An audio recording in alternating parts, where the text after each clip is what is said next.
Hello दोस्तों, welcome to LPMS classes. दोस्तों, आज हम बात करने वाले हैं एक महत्वपूर्ण टॉपिक पे, जो टॉपिक है हमारा भारतीय संविधान, इंडियन कॉन्स्टिट्यूशन।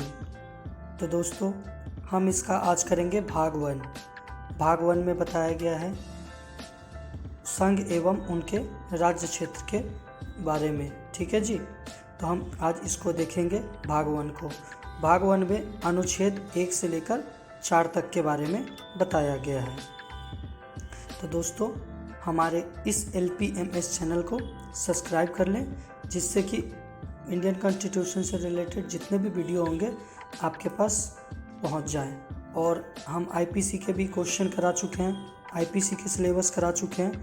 आप जाके हमारे प्लेलिस्ट में और भी वीडियो देख सकते हैं। BA LLB और LLB से रिलेटेड सारे क्वेश्चन अपलोड किए जाते हैं और वीडियो अपलोड किए जाते हैं। तो आइए दोस्तों, अब शुरुआत करते हैं, देखते हैं भारतीय संविधान का भाग वन क्या कहता है। भाग वन में अनुच्छेद 1 से लेकर 4 तक के बारे में बताया गया है। ठीक है, तो भाग 1 से लेकर 4 तक में जो बताया गया है भाग वन, उसमें बोला गया है कि संघ एवं उनके राज्य क्षेत्र का वर्णन। ठीक है, भाग वन में क्या बताया गया है? संघ एवं राज्य क्षेत्र का वर्णन। और ये किस 4 अनुच्छेद में बांट दिया गया है इसके वर्णन के बारे में। तो हमारे संविधान का पहला हिस्सा भारत के राज्यों और केंद्र शासित प्रदेशों से संबंधित है। ठीक है जी, यह देश का वर्णन करता है। किसका वर्णन करता है? देश का वर्णन करता है। इंडिया जो कि भारत है, और यह भारत क्या है? राज्यों का संघ होगा। क्या लिखा गया कि भारत जो है वो राज्यों का संघ होगा, और फिर उन कानूनों को तैयार करता है जिसके अंतर्गत राज्यों को एक साधारण संसदीय बहुमत के साथ विभाजित या विलय किया जा सकता है। सीमाओं को बदला जा सकता है, राज्यों के नाम बदला जा सकता है। ठीक है जी, खंड भी किया जा सकता है, संघों में जोड़ा जा सकता है। वर्तमान में भारत में 9 केंद्र शासित प्रदेश, ठीक है जी, और 28 राज्य हैं। ठीक है जी, तो अब हम देखते हैं वो एक एक करके। भाग 1 में जो 1 से 4 तक अनुच्छेद है, सब अनुच्छेद को एक एक करके देखते हैं। तो पहला है अनुच्छेद 1, ये बताता है संघ का नाम और राज्य क्षेत्र क्या होगा। तो भारत अर्थात इंडिया राज्यों का संघ होगा। ठीक है जी, राज्य और उनके राज्य क्षेत्र वे होंगे जो पहली अनुसूची में विनिष्ट किए गए हैं। भारत के राज्य क्षेत्र में राज्यों के राज्य क्षेत्र पहली अनुसूची में विनिष्ट संघ राज्य क्षेत्र, और ऐसे अन्य राज्य क्षेत्र जो अर्जित किए जाएं वो भी समाविष्ट होंगे। ठीक है जी, जैसे अभी हमारा सिक्किम को हमने मिलाया था, है ना, तो वो भी इसमें निर्दिष्ट होंगे। अब अगला देखते हैं अनुच्छेद 2, ये नए राज्यों के प्रवेश या स्थापना के बारे में बताता है। यह कहता है संसद विधि द्वारा ऐसे निबंधनों और शर्तों पर जो वह ठीक समझे संघ में नए राज्यों का प्रवेश या उसकी स्थापना कर सकेगी।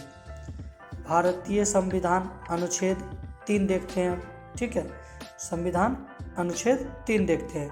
नए राज्यों का निर्माण और वर्तमान राज्यों के क्षेत्र, सीमाएं या नामों में परिवर्तन के बारे में बताता है अनुच्छेद 3। ठीक है जी, संसद विधि द्वारा क्या करेगा? किसी भी राज्य में से उसका राज्य क्षेत्र अलग करके अथवा 2 या अधिक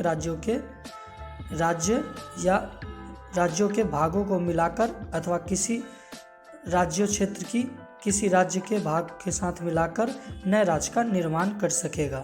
ठीक है जी, इनके पास ये पावर दिया गया है। अगला, किसी राज्य का क्षेत्र बढ़ा सकता है, किसी राज्य का क्षेत्र घटा सकता है, या किसी राज्य की सीमाओं में परिवर्तन कर सकते हैं। ठीक है, या फिर किसी राज्य के नाम में भी परिवर्तन कर सकते हैं। ठीक है जी, ये अनुच्छेद कौन बताता है? 3 बताता है। ठीक है, अनुच्छेद 3 भी क्लियर। चलिए अगला देखते हैं अनुच्छेद 4, आर्टिकल 4 कहता है पहली अनुसूची और चौथी अनुसूची से संशोधन तथा अनुरूप अनुसंगित और परिणामित विषयों का उपबंध करने के लिए अनुच्छेद 2 और अनुच्छेद 3 के अधीन बनाई गई विधि है। ठीक है जी, कहता है कि अनुच्छेद 2 और 3 में जो भी परिवर्तन होंगे वो 4 में विनिष्ट किए जाएंगे। ठीक है जी, संशोधन होंगे वो।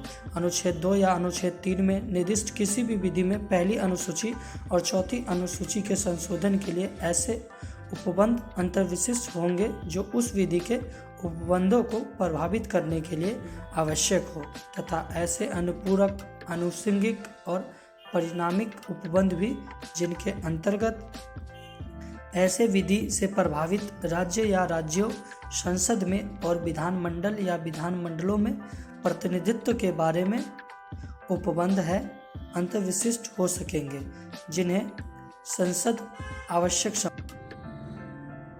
कोई विधि अनुच्छेद 368 के प्रयोजन के लिए इस संविधान का संशोधन नहीं समझा जाएगा। ठीक है जी, मतलब राष्ट्रपति से कुछ भी आज्ञा लेने की जरूरत नहीं है। तो मिलते हैं नेक्स्ट वीडियो में, जब तक के लिए आप अपना ध्यान रखिए। जय हिंद।